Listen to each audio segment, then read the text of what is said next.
புத்திரன், ஆதித்த கரிகாலன் மற்றும் குந்தவை விராட்டியின் சகோதரன், வந்தியத்தேவனின் சிநேகிதன், திருவாரூர் தியாகராஜ பெருமானை வழிபட்டு அபயகுலசேகரன் எனும் பெயர் பெற்றவர். தெற்கே இலங்கை வரை சோழர்கள் நிலையாக விரிவு செய்தவர். தெய்வீகமான சொல்லாற்றும் நீதிமானாக இருந்து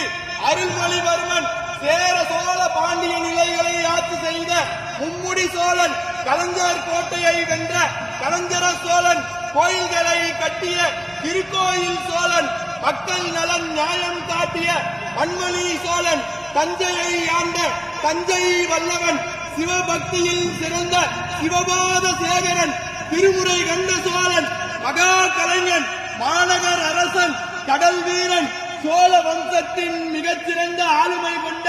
தெய்வீக அரசன், நம் பெரும்பாட்டன் பேரரசன்